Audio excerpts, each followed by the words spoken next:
ॐ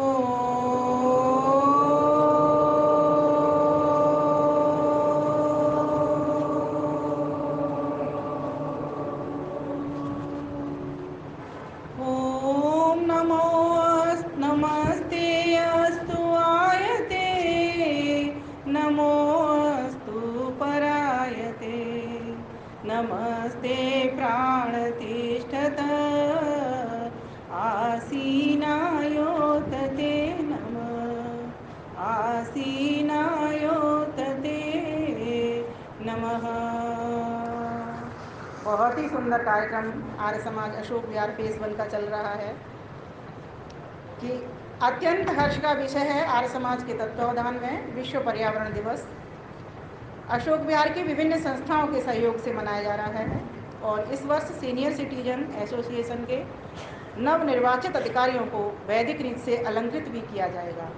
आज के हमारे इस कार्यक्रम के मेरे साथ सहयोगी ब्रह्मावरे आचार्य सतीश शास्त्री जी और इसी समाज के समस्त आयोजक पदाधिकारीगण और हमारे यहाँ आए आर्य केंद्रीय सभा के महामंत्री श्रीमान सतीश चड्डा जी, समाज की समस्त माताएं बहनें एवं आज के हमारे सीनियर सिटीजन वेलफेयर एसोसिएशन के समस्त पदाधिकारीगण, विशेष अतिथि श्रीमान राजेश गुप्ता विधायक जी, श्रीमान विकास गोयल निगम पार्षद जी, श्रीमान धर्मपाल आर्य प्रधान जी, शायद अब नहीं दिखे मुझे, श्रीमान योगेश वर्मा जी जो अभी उपस्थित हो चुके हैं, और श्रीमान अनिल आर्य जी भी शायद नहीं हैं अभी, और बाकी के समस्त मेरे भाइयों बहनों, प्यारे नन्हे बच्चे, कहाँ चले गए बच्चे, सुन रहे हैं, चलिए कोई नहीं, सभी को मैं अपना हार्दिक नमन वंदन अभिनंदन करती हूँ और इस विश्व पर्यावरण दिवस की आप सभी को हार्दिक शुभकामनाएं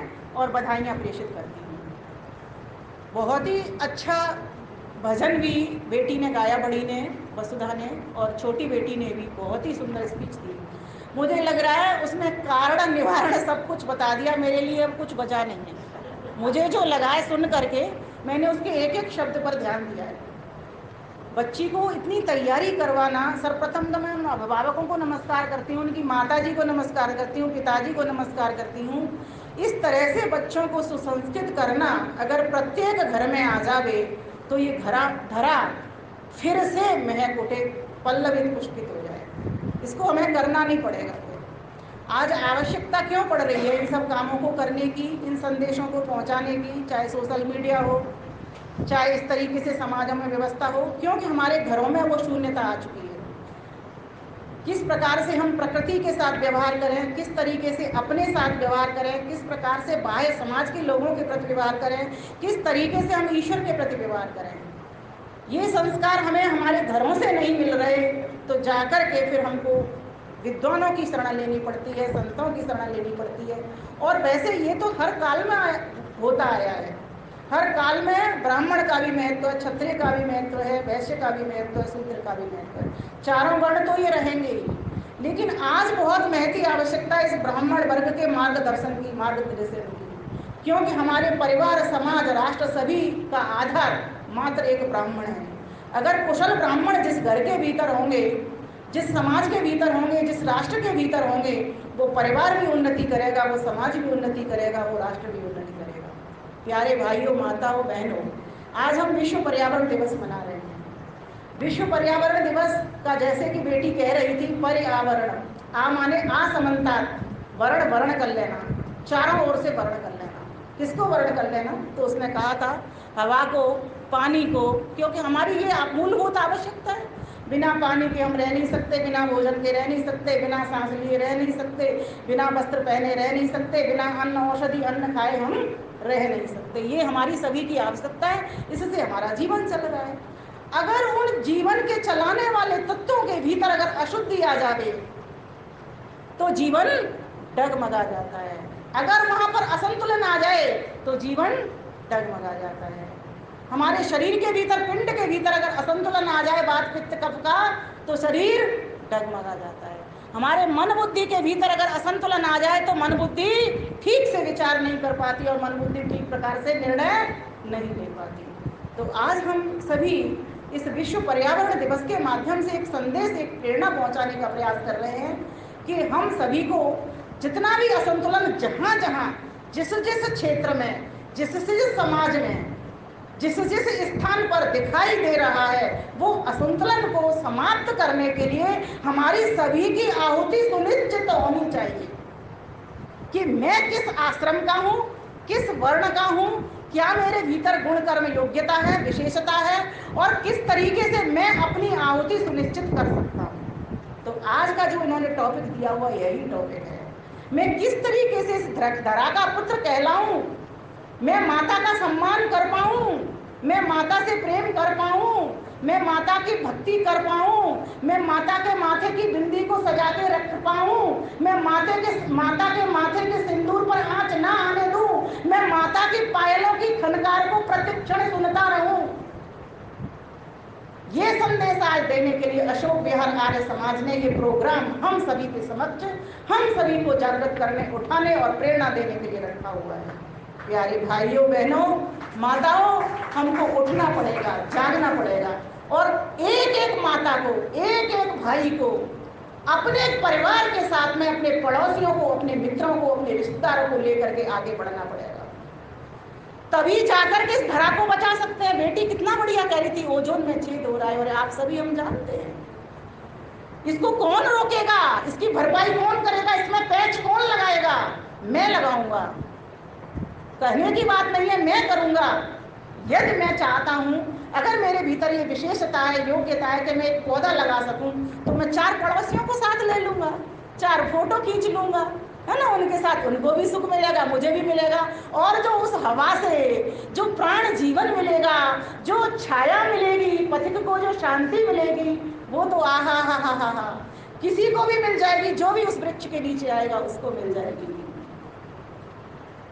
और जो जल है, जिसके कारण कितने सारे रोग हो रहे हैं। मैंने अभी जो काव्य पाठ किया था मंत्रों का, इसीलिए एक काव्य बना के आपको दिया था।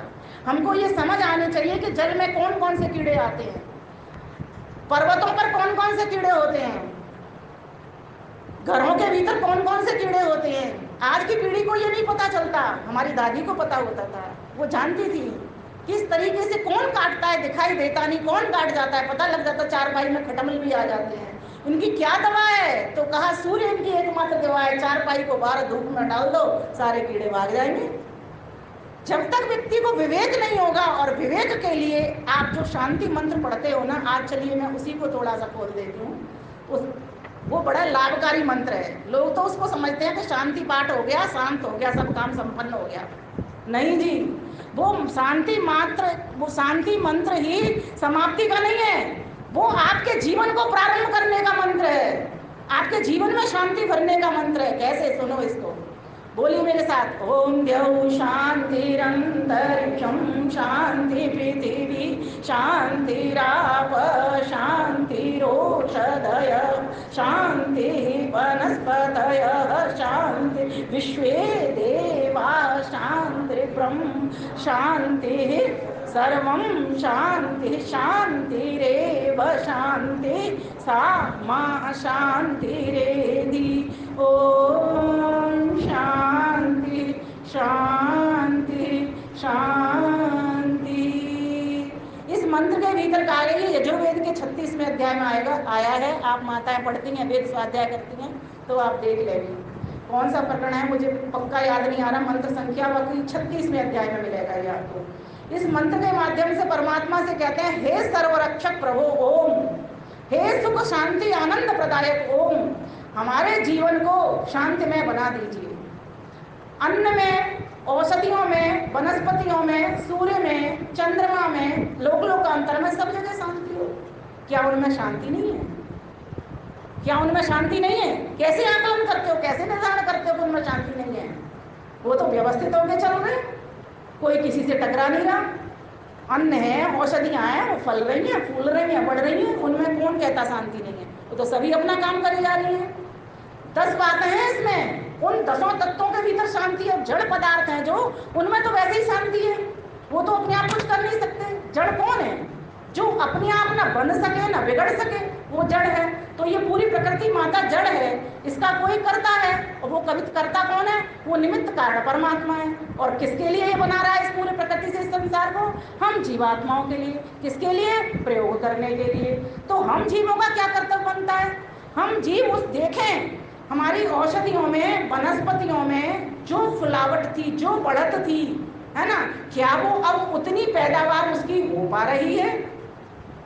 विचार की बात है ये, क्या ऐसा हो पा रहा है? तो जो नहीं हो पा रहा, ईश्वर ने तो आदि सृष्टि रची थी।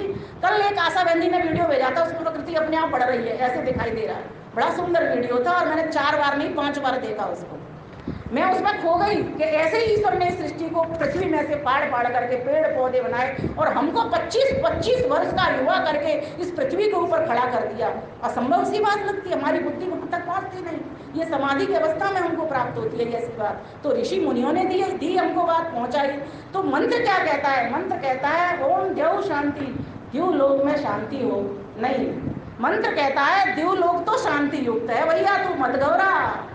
वो तो अपनी व्यवस्था में चल रहा है। सूर्य समय से निकलता है, समय पे अस्त हो जाता है। चंद्रमा अपनी रात्रि में समय पे निकलता है, समय पे सुबह होते के साथ ही अस्त हो जाता है। वो भी नहीं पाता सुबह। सूर्य जैसे निकलेगा, चंद्रमा की छाया मंदिर पड़ती दिखाई देगी आपको, चंद्रमा जाता हुआ देखेगा। सभी लोकांतर, अन्न, औषधियां, वनस्पति सभी शांति युक्त है। अब जो 10वां कारक कौन है? तो कहा माँ मैं ही हूं, मुझको। कैसे?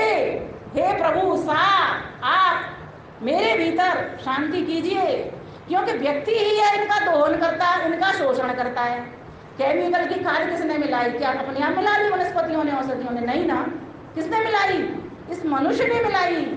तो ये मनुष्य के लिए कहा गया है इस मंत्र के भीतर कि अगर तू चाहता है ओम शांति शांति शांति, तीनों शांतियों को प्राप्त करना, दैहिक दैविक भौतिक ताप, आध्यात्मिक आदि भौतिक और आदि दैविक तापों से बचना। आध्यात्मिक अपने कारण उठे हुए काम क्रोध लोभ मोह आदि जो आपके ताप हैं, जो दुखी करते रहते हैं। आदि भौतिक जो आप लोगों से मिलते हैं और या किसी पशु पक्षी से मिलते हैं या किसी कारण से बाह्य भूतों से मिलते हैं, उनको आदि भौतिक कहते हैं। और आदि दैविक जो वर्षा हो गई अधिक मात्रा में, बाढ़ आ गई, भूकंप हो गया, ज्वालामुखी फट गए, दैवीय प्रकोपों को, इनको आदि दैविक ताप कहते हैं। तो इन 3 प्रकार की शांतियों के लिए 3 बार संबोधन इसमें आ रहा है। ओम शांति शांति शांति, प्रभु मुझे तीनों तापों से बचा, मुझे तीनों तापों से बचा। और तीनों तापों से कब बचेगा? जब आप अपनी प्रकृति को संरक्षण दोगे, आप उसको पोषण दोगे, आप उसका दोहन शोषण नहीं करोगे। इसके पीछे बहुत सारे कारण होते हैं। सबसे पहले मैं तो कहूंगी, जब हमारा बस किसी और पे चलता नहीं तो स्वयं पे तो चल सकता है। स्वयं के तो मालिक हम ही है ना, तो अपने माल पे तो चलेगा ना। किसी भी गृह मालिक का बस किस पे चलता है? अपने परिवार पे चलेगा, पड़ोसी पे तो नहीं चलेगा। तो अगर मान लीजिए हमको ऐसा लगता है कि सरकार को कोई प्रयास करने चाहिए, उसके लिए तो अगर मेरे पास कलम की ताकत है तो मैं कलम चलाऊं, बोलने की ताकत है तो वाणी पहुंचा दूं, है ना, चलने की ताकत है तो पैरों से राजा के दरबार में पहुंच जाऊं। लेकिन एक ताकत मेरे पास ऐसी है कि जो मैं बोल भी सकती हूँ, मैं लिख भी सकती हूँ और मैं कर्म क्षेत्र में भी उतर सकती हूँ। तो मुझे देखना ही होगा कि जब भी सब जगह पर शांति है, ये सभी मेरे प्रेरक तत्व बने हुए हैं, सभी मेरे भीतर शांति पहुंचाने के प्रयास में लगे रहे हैं, तो मैं ही एकमात्र कारण हूं जिसके कारण ये सब जगह पर अशांति का माहौल बना हुआ है। हे परमात्मा, इन तीनों दुखों से बचाने के लिए पहले तो मेरे भीतर शांति को भर दो। और वो शांति जब ही होगी जब मैं कार्य क्षेत्र में उतरूंगा। मैं अपने आप से पूछूं क्या मैं नित्य यज्ञ करती हूँ, तो मेरा उत्तर होगा मैं 2 बार यज्ञ करती हूँ। आप भी ऐसे पूछिए अपने आप से। एक मैं मंदिर में कराने जाती हूँ, वेद स्वाध्याय कराती हूँ और यज्ञ करती हूँ पहले।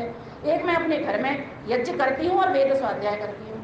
तीसरा मैं मंच पर वेद यज्ञ मीन्स परोपकार के कर्म और स्वाध्याय करवाती हूँ मीन्स प्रवचन करती हूँ। तो मैं 3 काम नित्य नित्य करती हूँ और इसी गृहस्थी में से करती हूँ। सबका भोजन बनाते हुए करती हूँ, सभी बच्चों को सब चीज देते हुए करती हूँ, पति का भी सारा कुछ काम करते हुए करती हूँ। किसी के पास 24, सभी के पास 24 घंटे हैं, किसी के पास परमात्मा ने 25 घंटे नहीं दिए, उतना ही समय है। और करना क्या है?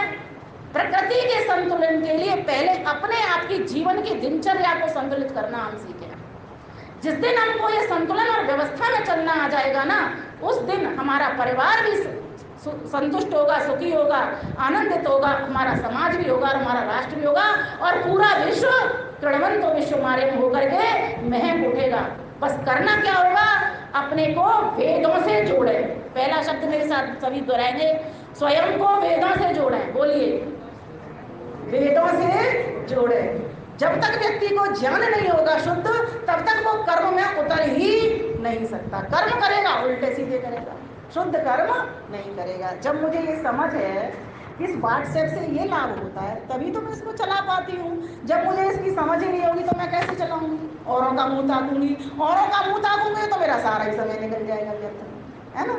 तो मुझे समझ, सबसे पहले मैं वेद का स्वाध्याय करूं, क्योंकि सारे विषय, सारे सब्जेक्ट, चाहे भौतिक हों चाहे अभौतिक हों, चाहे ईश्वर के हों चाहे जीवात्मा के हों चाहे प्रकृति को, सारे सब्जेक्ट वेद से निकले हैं। जहां जहां आपको जिस ग्रंथ के भीतर सत्य ज्ञान मिलता है, निर्भ्रांत ज्ञान मिलता है, अपौरुषेय ज्ञान मिलता है, वो सब वेद से ही निकला गया है। इसीलिए अगर हम चाहते हैं हमारी प्रकृति माता को ठीक प्रकार से पोषण मिले, संरक्षण मिले, शुद्धता मिले, दिव्यता मिले, तो हमको अपने आप से पुत्र कहलाने का अधिकारी अपने आप से करना होगा। नित्य यज्ञ में उतरना होगा, नित्य वेद का स्वाध्याय करना पड़ेगा, और नित्य वृक्ष लगाने का प्रयास करना पड़ेगा।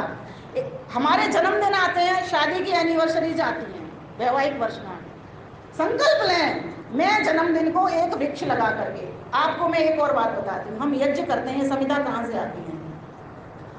वृक्षों से आती है ना। ये कागज की थैलियां बनती हैं, कहाँ से आती हैं? ये कलम जो जिससे लिखते हैं वो कहाँ से आती हैं? सब वृक्षों से आता है ना।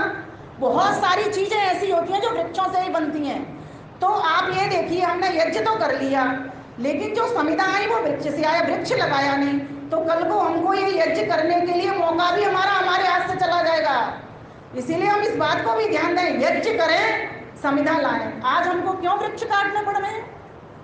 क्यों संविधान के लिए वृक्ष काटने पड़ रहे हैं? ऐसा नहीं है कि दिल्ली के भीतर इतने वृक्ष नहीं मिले, बहुत सारे। आप बाहर के वातावरण जाओगे, संविधा किसको कहते हैं? वृक्ष काटने को संविधा नहीं कहते। संविधा समिध्यते यद्यते अग्नि संविधा, जो समर्पण कर दे। वृक्ष टहनियां छोड़ता है। इसीलिए आपने देखा होगा, आर्य समाज मंदिरों के भीतर एक पीपल का बट का वृक्ष होता है, बड़का एक वृक्ष होता है। जहाँ बिल्डिंग बन रही है वहां पर वृक्ष को छोड़े थे। हमारे ईस्ट ऑफ कैलाश में भी वृक्ष के लिए एक जगह निकाल दी है, पहले लगा हुआ था। उसके पीछे क्या मंतव्य था, क्या विचारधारा थी आर्यों की? यही विचारधारा थी कि जो आप यज्ञ करेंगे वो वृक्ष साथ में होगा, तो जो उसकी छोड़ी हुई टहनी समिधा है वो आपको काम देंगी।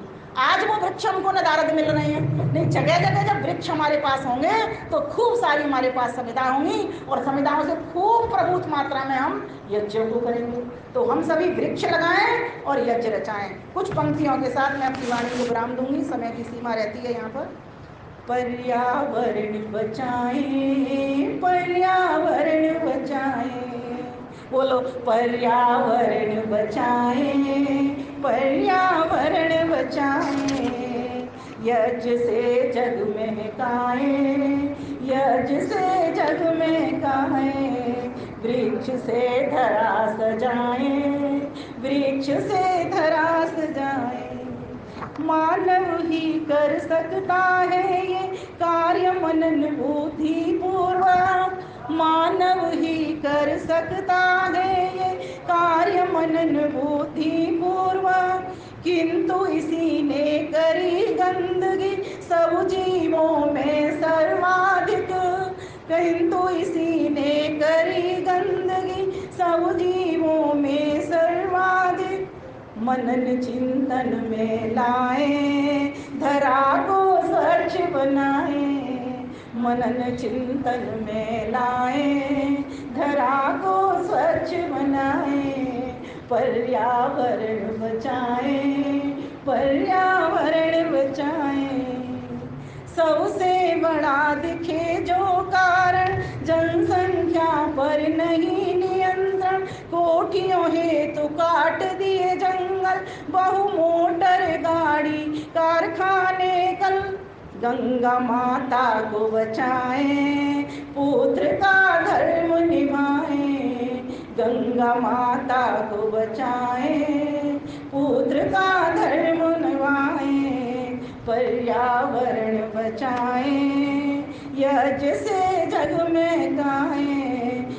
वृक्ष से धरा सजाएं, पर्यावरण बचाएं। आओ करें निदान सभी मिल, एक कार में चले सभी मिल। ये सड़क पर भी कम नॉइस नहीं हो रही, सड़क पर भी कम प्रदूषण नहीं हो रहा, तो क्या कर सकते हैं? उपाय है इसमें। पंक्तियों के भीतर कहा जा रहा है कि एक साथ चलो ना, 4 लोग चलो, अपना अपना 4 घर के भीतर मेंबर हैं, वो चारों अपनी अपनी गाड़ी से जाते हैं। अगर हम ऐसा कर लें, हम में सहमति हो, सम्मति हो परस्पर, परिवार वालों में आपस में, या अपने पड़ोसियों में, या किसी आर्य समाज के कार्यक्रम में जा रहे हैं तो सारे एक साथ जाए ना, एक बस कर लें, कितना कम धुएं से काम हो जाएगा। कम आओ करें निदान सभी मिल, एक कार में चले सभी मिल। कम फैलेगा तभी प्रदूषण, ध्वनि धूम कम भीड़ नियंत्रण।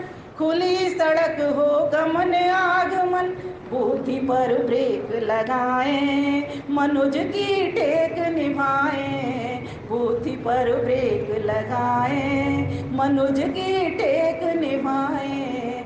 पर्यावरण बचाएं, पर्यावरण बचाएं। यज्ञ से जग महकाएं, वृक्ष से धरा सजाएं। और एक और निदान बताती हूँ। पॉलीथीन का प्रयोग क्यों करें, पॉलीथीन का प्रयोग क्यों करें। घर से क्यों ना बैग ले चलें, घर से क्यों ना बैग ले चलें। हो स्वच्छ धरा धरती उपजाऊ, स्वच्छ धरा धरती उपजाऊ। खुश हो हर जन चाचा ताऊ, खुश हो हर जन चाचा ताऊ। कचरा ना करें कराएं, बीन कूड़ेदान गिराएं। कचरा ना करें कराएं, बीन कूड़ेदान गिराएं। मेरी बेटी ट्रैक पे गई थी तो बताती है कि एक थैली उन्होंने हमको डस्टबिन के लिए एक पकड़ा दी बैग कागज का, और कहा था जहाँ कहीं कूड़ा मिले उसको उसमें डालते हुए लेते आना। तो बड़ा अच्छा लगा, उसने घर आके ये बात बताई मुझे। मैंने कहा ये तो बहुत बढ़िया कार्य है, एक तो हमको फैलाना नहीं, और दूसरा फैला हुआ जो कूड़ा है उसको स्वयं सेवक बन करके अपने थैले में गिराना है। नरेंद्र मोदी जी को हमने जब देखा था ना टीवी में, किसी ने उनको वो दिया पेपर नैपकिन हाथ पहुँचने के लिए, उन्होंने क्या कर लिया, जेब में रख लिया था, उसको जेब में रख लिया। सेवक इतने थे, दे सकते थे, लेकिन जेब में रख लिया। सही जगह पर पहुंचेगा, जो कूड़ेदान इसकी जगह वहां पर पहुंचेगा। ये सब प्रेरणा है, छोटी छोटी बातें हैं, ध्यान देना होगा। जितने भी हो भूख और प्यास, उतना भोजन जल हो गिलास। सड़े अन्न बदबू ना श्वास, सुरवित हो जग श्वास प्रश्वास। वायु जल शुद्ध बनाएं, प्राण प्रभु प्रेम लगाएं। वायु जल शुद्ध बनाएं, प्राण प्रभु प्रेम लगाएं। अब शुभकामनाएं। आज दिवस इस पर्यावरण पर धारे निज संकल्प उठाकर। एक बार हाथ खड़ा कर दीजिए सभी। आज दिवस इस पर्यावरण पर धारे निज संकल्प उठाकर। जलवायु न अशुद्ध करेंगे, नशा पान सब दूर करेंगे। विमल भूषण बन जाएं, प्रदूषण दूर भगाएं। विमल भूषण बन जाएं, प्रदूषण दूर भगाएं। पर्यावरण बचाएं, पर्यावरण बचाएं। यज्ञ से जग महकाएं, वृक्ष से धरा सजाएं। वृक्ष से धरा सजाएं। आप सभी को बहुत बहुत शुभकामनाएं, बहुत बहुत बधाई। हम इसको अपने जीवन में प्रारंभ करें और अपने जीवन से प्रेरणा दे करके लोगों तक पहुंचने का प्रयास करें। प्रकृति को संयमित, संतुलित, व्यवस्थित व्यवस्था में लाएं, जिससे ये प्रकृति हमारी पुनः हरी भरी होकर के हम सभी को सुख शांति और आनंद प्रदान कर सके। आप सभी का बहुत बहुत धन्यवाद। नमस्ते।